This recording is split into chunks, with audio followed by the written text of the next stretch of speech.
Just got to talk with the mic just a little bit closer. Yeah, I was. Okay, thank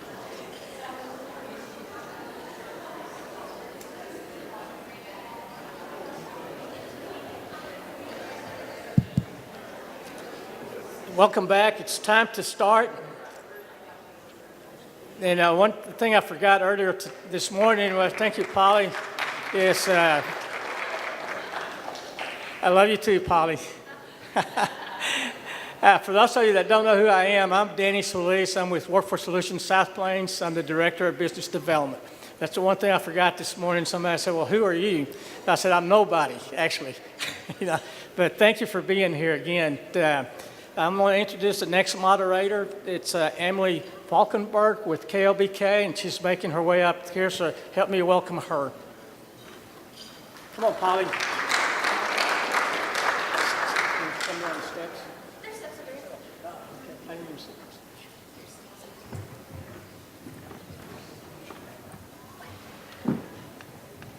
Hello, good morning, everyone. How are y'all? Good? Yeah? Closer? Hello. Hi, I'm Emily Falkenberg, and I am a reporter and anchor over at KLBK. I am one of the crazy people who wakes up at about 2 o'clock in the morning. And so I'm on the morning shows with KLBK and KMAC. And so I'm super excited to be here. Our panel right now is going to be marketing and social media engagement. So a super awesome panel, something that is really important right now. So we'll go ahead and have all of our panelists come up and give them a hand because they're awesome.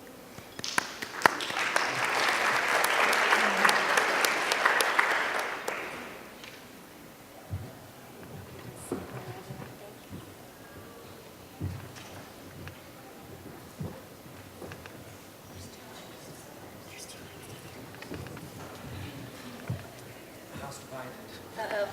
Pick your seat, man. I'm not picking her over you. I can tell we're experts because we don't know where to sit. Exactly. Okay, so we kind of discussed earlier, we're going to have everyone introduce themselves. We'll start down here with Miss Gina Roach. Hi, I'm Gina Roach. I work at Beat & Bow Homes. I have been there since 2006. I had the blessing of launching our Facebook page back in the day, and so it's been really fun to watch our business grow from I was employee number 36 to now more than 200 employees in the region. Awesome. And then we also have Cade Wilcox. Hi, my name's Cade. We own a company called Primitive Social. Started 7 years ago. Have just over 55 employees and serve a lot of businesses. Hi, my name is Lisa Lowe. I am an assistant professor in the College of Media and Communication, primarily teaching in the Public Relations Department. I specialize in social and digital media. I also have a background which is kind of random, and not everyone knows this about me, except for my former colleagues in the back. I spent some years being a small business counselor, so I've also owned my own small business, so I've been where you are, many of you. And so hopefully I'll give you some information today that is of value. Awesome. Okay, so we'll go ahead and get started. I don't know if y'all want to rock, paper, scissors on who goes first. He was listed first. Okay, Cade, you're up. Okay. So they asked us to be really practical, so I'm going to be really practical. A good deal of you in here perhaps don't have anything to do with managing your own company's marketing and Facebook and all that good stuff. And so I'm not for sure how helpful this will be to you. Some of you are really small and may not have the time or resources to allocate it to a company like ours. And so I kind of thought of your group when I was putting these thoughts together. So that if you're managing it on your own or it's something that you want to do for your own business, then perhaps this information will be helpful. I think that digital has gotten extremely complicated. If you looked at a marketing technology, for example, screenshot of what platforms and products were on the market, let's say 5 years ago, to fit in a really small paragraph. When you look at it now, it's like over 8,000 different products. And so the industry in general is moving really, really rapidly, and therefore it really kind of complicates it and convolutes it for small businesses who want to, engage the space and do it on their own, but don't even know where to start. And so I'm going to try to be really practical, and hopefully that's helpful. kind of on a high level, there's just a couple of kind of general thoughts that I think are helpful to keep in mind. First of all, I would encourage you to approach your entire digital marketing, marketing in general, but specifically digital, out of a position and posture of just trying to be helpful and creating value for your audience. I think a lot of people just try to push information out on platforms, and it's just basic information, or it's salesy, or whatever the case is. And I think that the way that you can really differentiate yourself from the 1,000 other people doing the same thing that you're doing is to really create value and be helpful. So whether you're building a website or sending an email or posting something on social media, I think if you approach it out of a posture and a position of being helpful, it's immediately going to support your goals and what you're trying to accomplish. Quickly, the second thing would be being consistent. This is probably one of the biggest challenges that many of you who own your own business face, is that you're responsible for 100 things every day. And so oftentimes things like your digital marketing, your social, or whatever it is you're trying to do kind of falls to the wayside. Totally understandable. But if you're going to win in the space, you're going to have to be consistent. Third would be focused. Don't chase every new opportunity and every kind of squirrel that runs across your screen. I mean, if you're constantly reading new articles and getting new promotions for new products and new strategies or whatever, and you chase every single one of them, you're going to end up being so kind of shotgun approach that what little effort you're able to put into it from a resource or time standpoint isn't going to yield you any results, because you're going to have been all over the map. So create value, be consistent, be focused, and then lastly, be excellent. 7 years ago when we started our company, Facebook didn't even have any photos on it. There was no videos, there were no digital ads. It was literally just content in a static news feed, and that's all it was. And now it's obviously, we all know it's more than that. And 7 years ago, very few businesses were engaging Facebook as an actual platform for their business. Now nearly every business is in some form or other. And so you have to identify ways to be different and to stand out and to be unique and to engage your audience. And if you compromise on excellence or quality, you're not going to differentiate in that regard from your competitor. So create value, be consistent, be focused, be excellent, and focus on quality. This is getting really granular, but a lot of businesses who just come to us just for general advice say, where do I start? I can't do all of it. I can't do everything that exists within the entirety of the digital ecosystem. I don't have time, I don't have the money, I don't have the staff, or whatever the case is. And so they say, what do I do first? So I tried to order this in order of priority, that if I were starting a separate business than from what we do now, and I didn't have help, I didn't have time, and I didn't have money, what would I do? And this is, after 7 years of being in this space, this is what I would do. I would focus on building a website that was extremely helpful. Not just information, not just an about us, not just a pricing page, but a website that was extremely helpful, that provided overwhelming value to my audience, indifferent of whether or not they engaged me for my product or service or whatever it is I was going to deliver. So I'd focus on a website that was really, really helpful, not just information. Second thing I would focus on is social media and digital ads. Just be honest with you, I hate social media.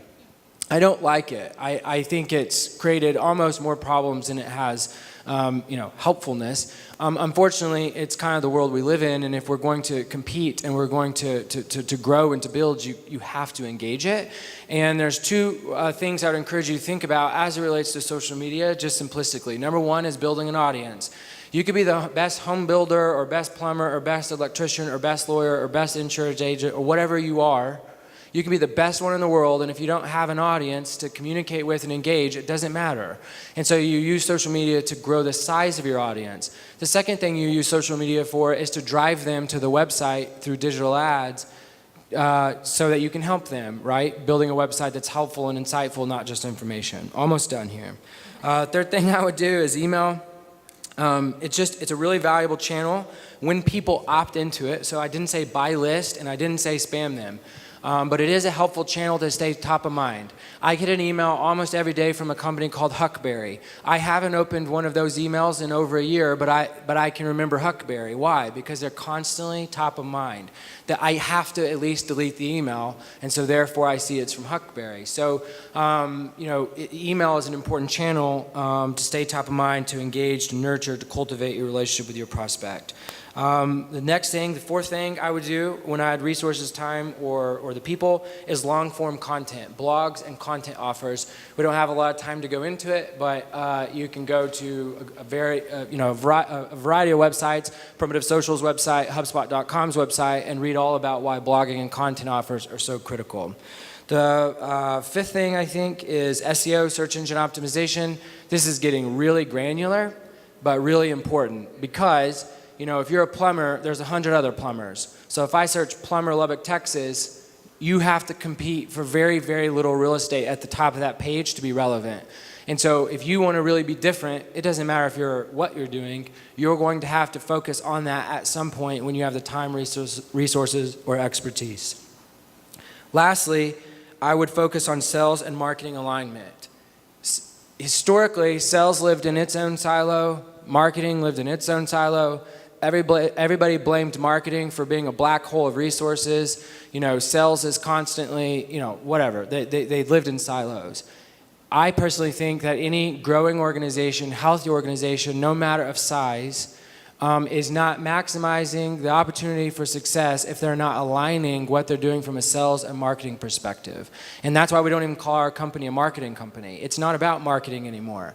It's about knowing who your audience is and engaging them and adding value and aligning all the things that it takes to do those things together for maximum productivity. So I think I only had 10 minutes, and hopefully I've not exceeded that. My email is really simple. And I love helping people. It's Kade, Kade, at primitivesocial.com. And if you want to unpack something that I just said, I'm more than happy to do that with you at no cost, just out of a desire to be helpful. So that's a lot of information to absorb in a very short period of time. That was awesome. Oh, sure. It's Kade, Kade, at primitivesocial.com.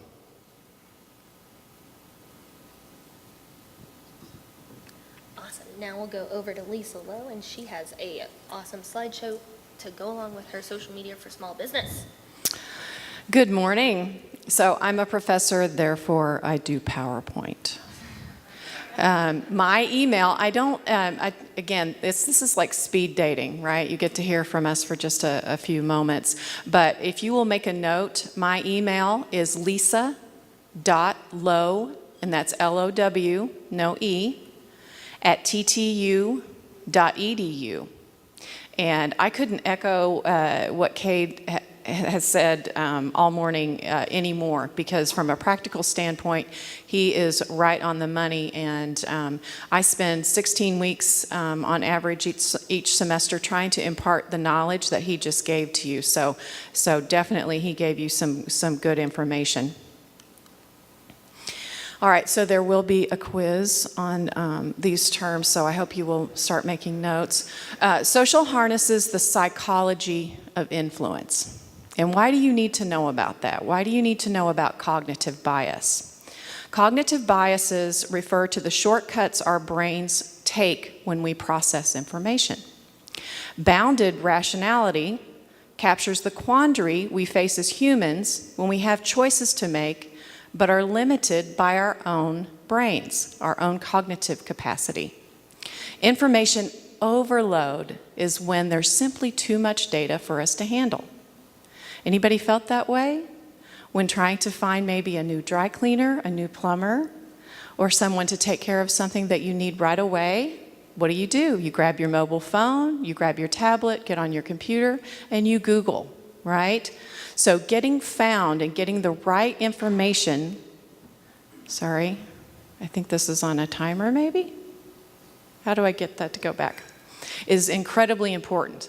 Satisfice means we expend just enough effort to make a decision that's acceptable, but not necessarily the one that's best. So following a lot of the tips that Kade shared with you is going to be very helpful for you. All right, now, are you ready for the pop quiz? No, just kidding. Just kidding. Where do I aim this thing? Okay, social is the new receptionist.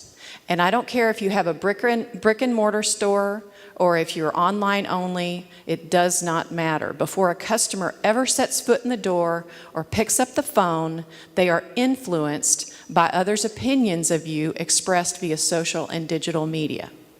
What is said about your business becomes part of your brand, whether you're actively involved or not. They're talking about you.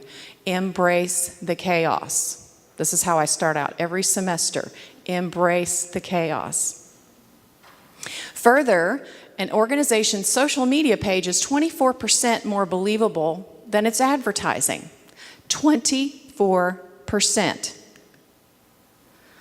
Let's talk about ratings and reviews. And I think this is one of the things that terrifies and maybe keeps you up at night in terms of, oh my gosh, what if I build a Facebook page or a Twitter account and the haters come out of the woodwork?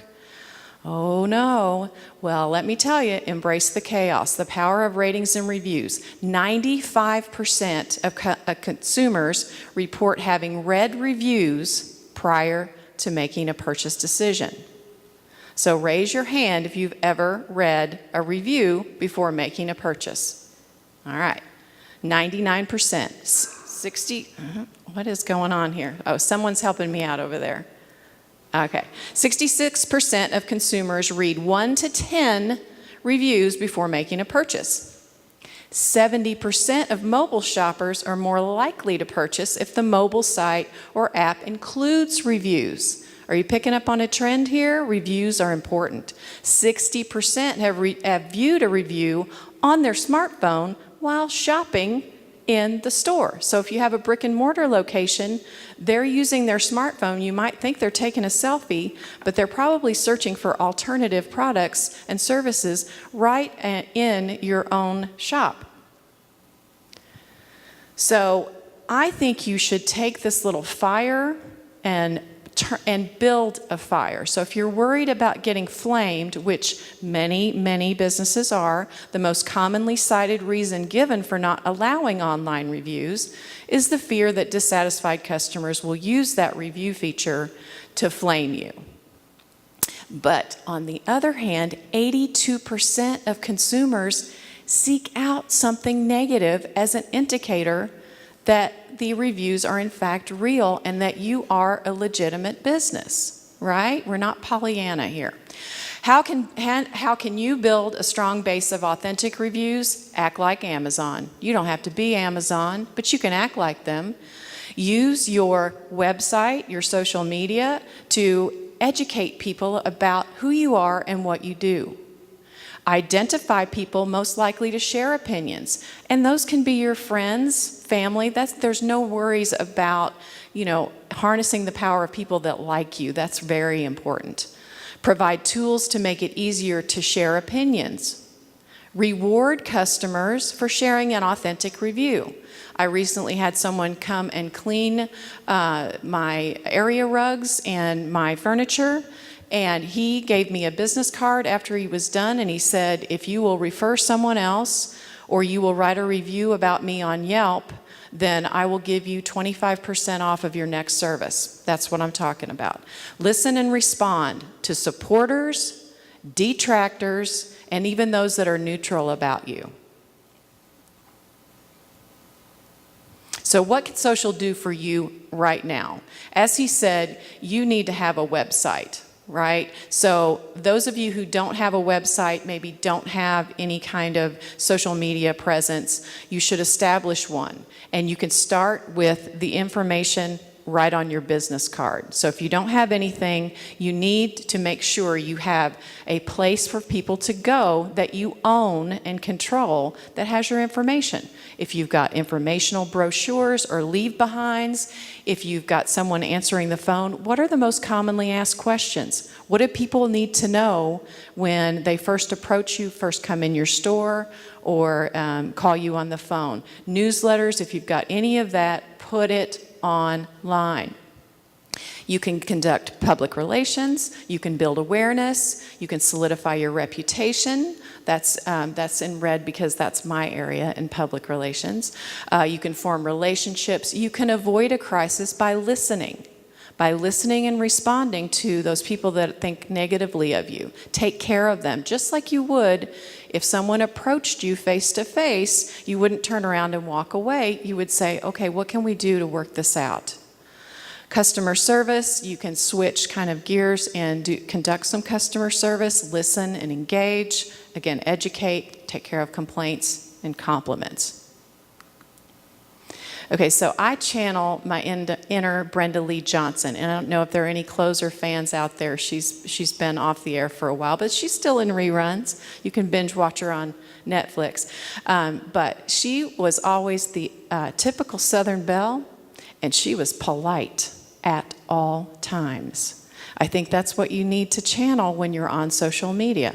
Everyone has an opinion, and your job is to be polite, thank them for their opinion, and move along.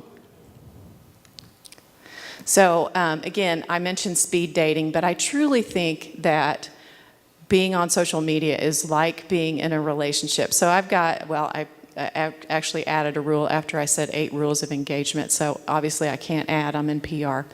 Operating in social media is a lot like building a relationship. Number 1, make your business persona likable and credible, just like you are, right? You're not in business because you don't want to be likable and credible. Ask questions first, listen, and respond appropriately.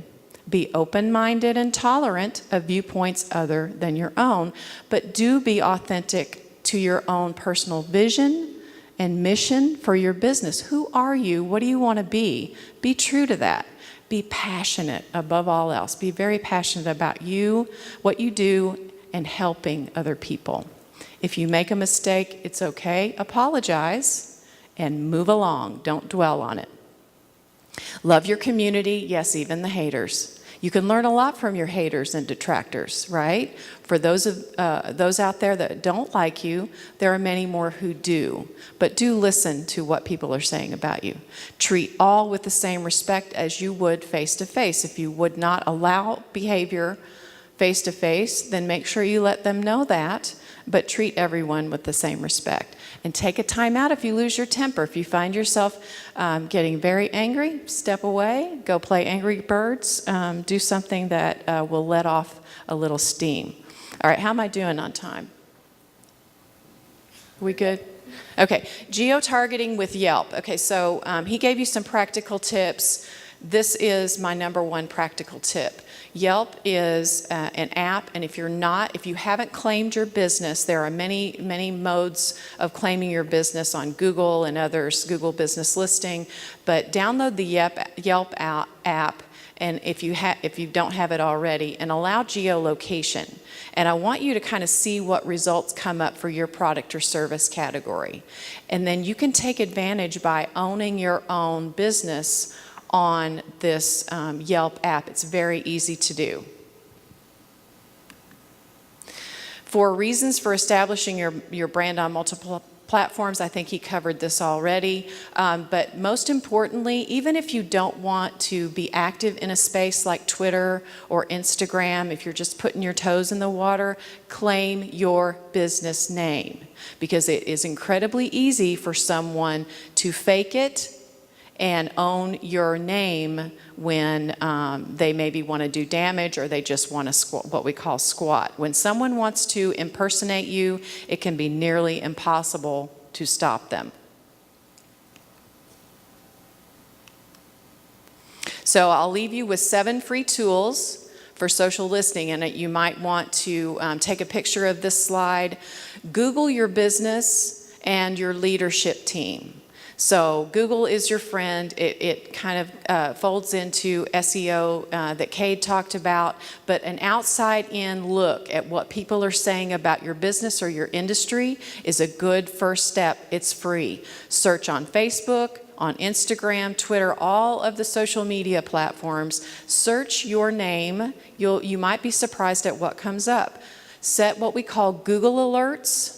or you can use a thing called TalkWalker alerts. I see a typo, sorry about that.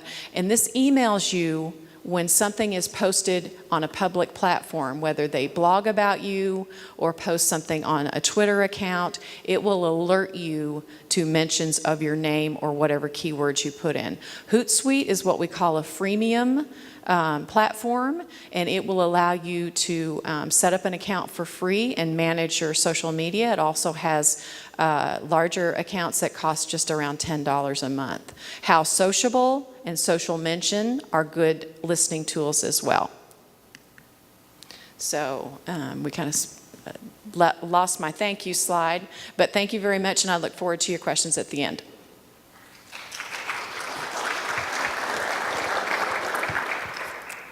Well, I am going to echo a lot of things that the panelists have already said, but really I was just thinking back to our team is much different now, obviously, than when I started, and what are some of the simple truths that we learned in the trenches that I could help others with. And for me, first thing was know your audience and know your brand. That seems so simple, but oftentimes I think we dismiss that information, and we think we know our customer, but we really don't fully understand them. We have lots of ways in our business to capture some of this information at point of sale, and I would really try to do that. We do that now through technology, but it wasn't always that way. It could just be as simple as a spreadsheet with information to know who is your buyer. You know, you need to know them so you can know where they are. And we learned that pretty early on. Our target are women 21 to 54 years of age, and so we really stop and think through that as we're trying to figure out what social media platforms should we even be on. And so you must know them to be able to speak to them and to serve them well, just to Kate's point. Don't try to be everything to everyone. If you know your brand really well, you can stop yourself and you can hold yourself back a little bit in this. If I was to go and be on 5 to 6 different types of platforms and pushed content that's appropriate on each one to our target, that can be really daunting. So don't do that. Focus your efforts. Just honestly, like Kate was saying, a lot of our philosophies are very similar. But just focusing your efforts there, because you just have to be careful not to try to be everything to everyone. I don't know if any of you have read the book, The One Thing by Gary Keller of Keller Williams, but I love his quote. You need to be doing fewer things for more effect instead of doing more things with side effects. And I can attest to that personally as someone who is a doer, that I remember being on like 10 boards and being no help to anyone. There were lots of side effects personally for that, definitely for those boards and for myself. So really focusing your efforts. Number 2 is have a plan. Once again, these are simple truths because oftentimes people don't have a plan. And for us, I remember one time being at a social media conference, and this was maybe 8 years ago now, and the speaker stood up and said, I just wake up today and decide what I'm going to post. And this was a humongous organization, and that blew me away. And so I say no emotional posting, either reactive or proactive. You should have a plan. That can get really scary for your brand if however you wake up that day is what you're communicating to your consumers. That can be a little frightening on some days. And so really starting with a simple calendar. How we did this was a simple editorial calendar like you would use for a publication. And we just said, okay, should we do it monthly? Should we do this quarterly? How far should we plan out? How many times do we want to be engaging our consumers on this platform? And so we just started. And we still do this today. We use Google Sheets and we use Google Docs so that our team members can collaborate. And it makes it super simple. When you're in brainstorming mode, you have that good idea that you can just go quickly and add that to a spreadsheet on Google Sheets. And this is how we do that. We also try to make sure that we know where the business is headed. That helps you when in your planning. If you know what the key messages are for the next quarter, or a new product is coming out. Oftentimes we call that news to use. It's something that we use with our sales team. And so once again, we are highly aligned with our sales team. We know that we support them. And so when we're doing that, we want to know what are you all saying to customers so that we can echo. And so we just have a simple plan. And you also need to have a plan for who's going to handle those negative comments and how you're going to handle them. And we learned this very early on because you will have people, that comment negatively on your social media spaces. Sometimes one of our guys calls them their keyboard ninjas. You know, behind the screen, it's much easier to say something than face-to-face with people. And so have a plan there. We have what we call oftentimes a 3-chord council, where we have 3 different people talking about this. And now one of them needs to own that area of discipline. So if for us it's a construction matter, then someone from construction should be involved in that. But then we want 2 other people to look at it so we can look at it from different perspectives and honestly see where the truth is in the matter. We are a high feedback culture. I want feedback. I want reviews too. I can't know if I'm doing a good job or not, or if we're doing a terrible job somewhere if nobody ever tells me. And so I don't shy away from negative comments. I actually think it's an opportunity to elevate our brand and be who we are in our markets. Our strategy is always in those moments, personally, just to share with you, is we want to get voice to voice or face to face with people. It is always different when we are looking one another in the eyes, trying to understand each other and honestly seek the truth in all of those matters. It's once again, I think, back to the authenticity that you were talking about. I love that. And then number 3 is capture leads, not just impressions. As a business owner, I have come to know this more than I did maybe as a marketing person, but social presence is just not enough. I mean, at the end of the day, the presence is great, but we also need customers. I came to learn this in a really tough way early in my days at Beat & Bow Homes when I hosted a large-scale open house and we gave away tickets to the drive-in or something like that. And we just had hordes of people that came for these tickets, and the event was a success, and not one customer was to be had. And so really quickly that changed my perspective. So I know that's not online, but that can happen where you don't have a plan for how you're going to capture those leads. And so we moved really from a hyper focus on lots of content to calls to action. And so yes, we have a website. We have had a website a long time, but I remember we had a contact us form on the navigation bar, and that was your option. Now it was on every page, but it was all that you had. And so about 5 years ago, we shifted to an outside source who did our website.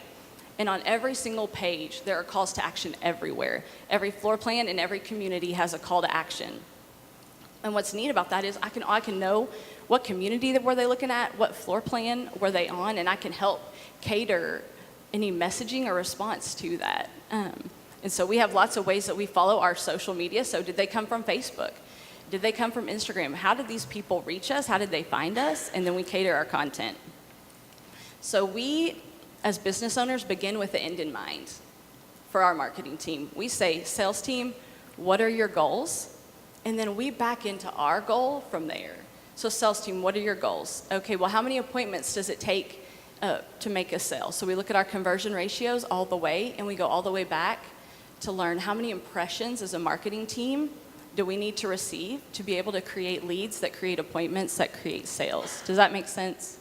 And so we start there first to help our marketing team know where to put their focus. And then what we have learned that has really excelled, honestly, our business in the past 5 years is we have somebody now that is focused. When those leads come in online, we have someone that responds quickly. And I can't tell you the increase in sales that we have seen just from having somebody be online. If your people are online, if you can respond to them very, very quickly, I think they say in less than 5 minutes in the home building industry, your sales can increase 30%. And we've seen it. When I started at Beat & Bow Homes, we were just about 150 homes. This year we'll close more than 1,100. And a lot of that has been helpful, of course. Lots of different things have gone into that, but honestly, our online sales team has been a tremendous help, just to have someone to communicate in a timely manner to people. And it's back to what Cade was saying. It's just about serving people really well on every space you're in. But we have found that leads and impressions are really good things that have worked out for our business. So I hope that was helpful.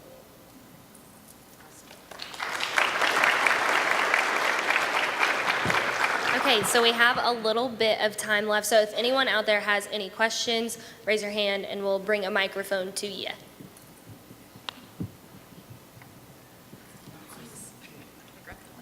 Thanks. We had one in the back, and then you, sir. Okay.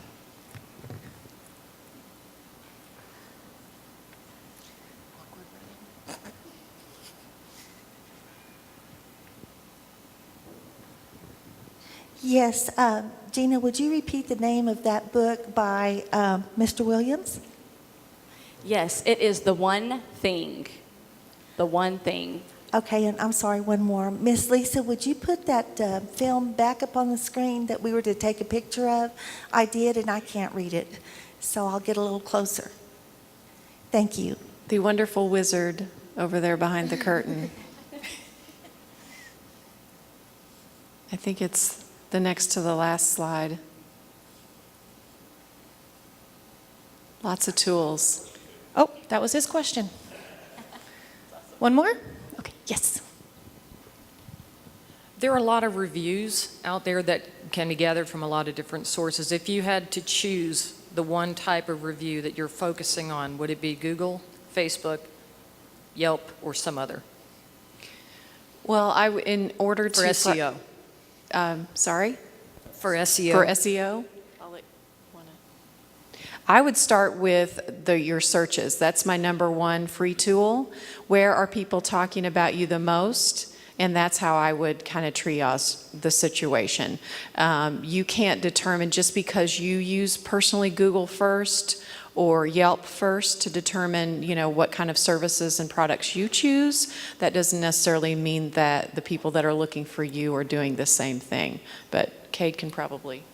I don't disagree with that, but if you only had to do one, I would do Google. I mean, they aren't the only one, but it's kind of like Amazon's not the only e-commerce platform, but they sure make a lot more money than all the other e-commerce. So I would go with Google personally.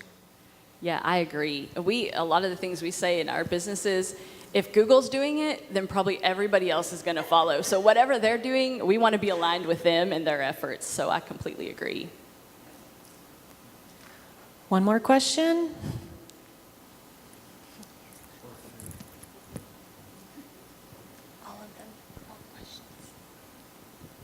Hi, thanks, Corey Crane. I've heard for several years that Yelp and Twitter were possibly on the way out. And I've heard that Twitter is only surviving because of President Trump.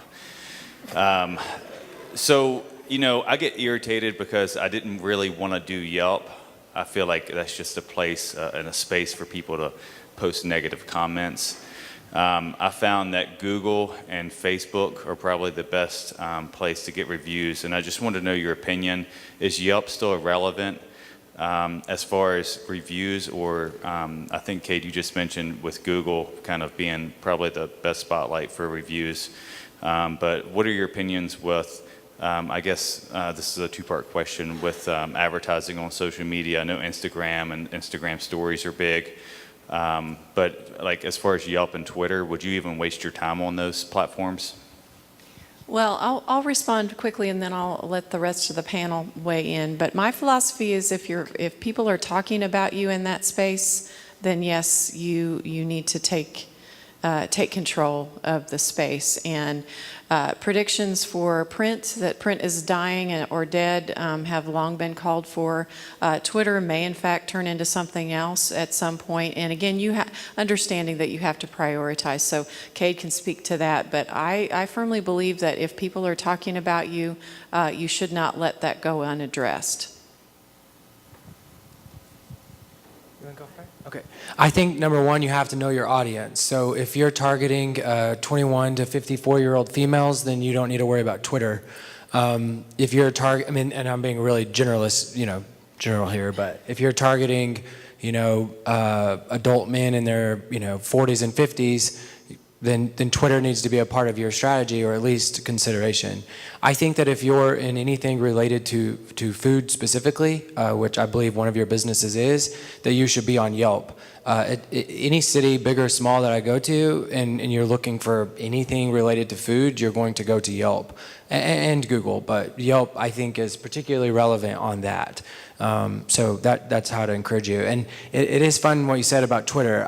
People have been saying Twitter was going to die for 2 or 3 years now, and Jack Dorsey has turned it around. It's more than profitable. Numbers are going back up. So I think to forget about Twitter would be a mistake.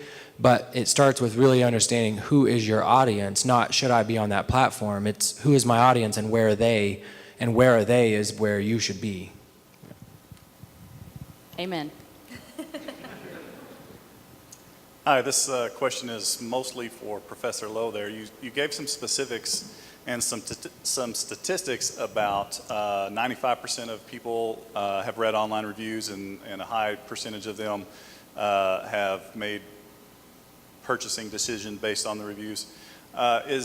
Number one, I'd be interested in the segmentation of that. Is that across the board? Is it younger purchasers? And I'm assuming that's all kind of a B2B type scenario where you have a restaurant, or if you're selling shirts or selling shoes, that kind of thing. And then the follow-up to that would be, do you think that those same standards apply for a company like mine, my customers are other companies? We're B2B. Oh, B2B, okay. Yes, ma'am. So the first part of that question, no, there wasn't a specific product or service or age range. That was just a general survey, but we see that the emphasis there and the key takeaway that I want you to take is, in fact, that people read reviews fully knowing that some of them are fake, right? And some of them are unduly negative. But the overall perspective is we look for those reviews. We look for the stars. We look for people that we assume are real people to weigh in on the product or service. That's just the way we're programmed, right?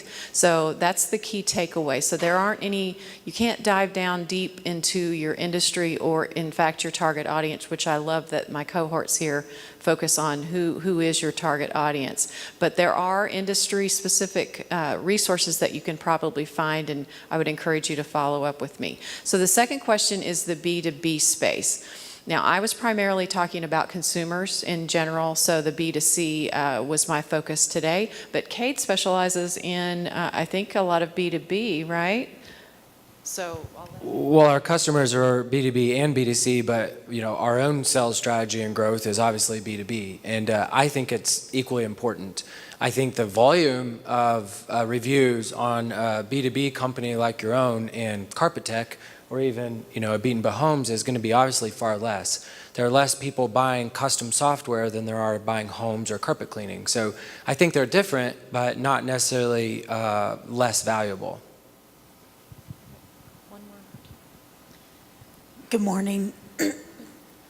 Not to change the topic, but in light of today's situations with Nike and Colin Kaepernick and bakeries who are losing business or gaining business based on their personal thoughts, I'm curious if you're a small business and you're structuring your marketing plan, is it better to go with a face of your company, or is it better to go with the name brand, or perhaps something you create, a logo? Does that make sense?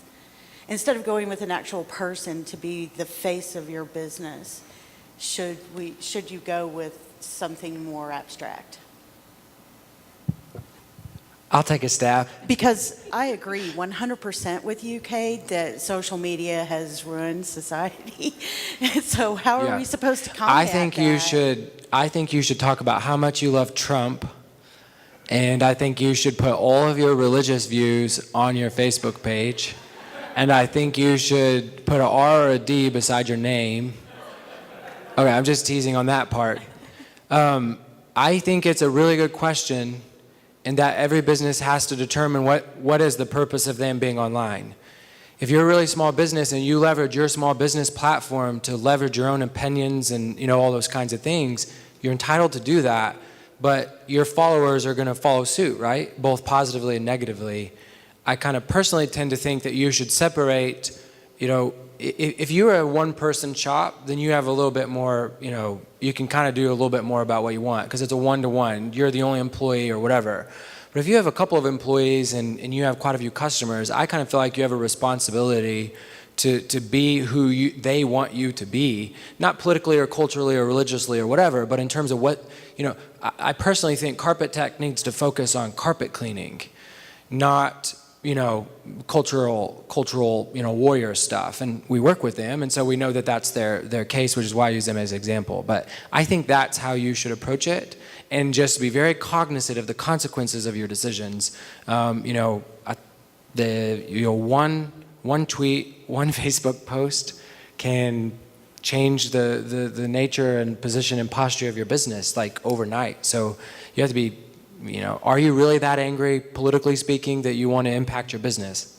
You have to decide, is it that important to you? We take the same approach. We just, from looking at it from the consumer's eyes, like our founders, everybody has their own opinions, politically, religiously, of course, at our organization, but we want to honor all of those that we serve, and so we do the same thing. And so we're always, I remember at Amazon, they always talk about, like, there's a chair in their meetings that say the customer. That is exactly how we view it, and so that's where we start. And so for us, we have chose a logo. We don't have a lot of faces. A lot of people would meet the Beaten Bows and not even know them. And that's honestly, if they could take Beaten Bow off of it, they probably would, because they want the legacy to go far beyond just them. And so I can even see the struggles in that as a business, personally. That All wraps right, up all of our time. These guys are awesome. Let's give them a round of applause.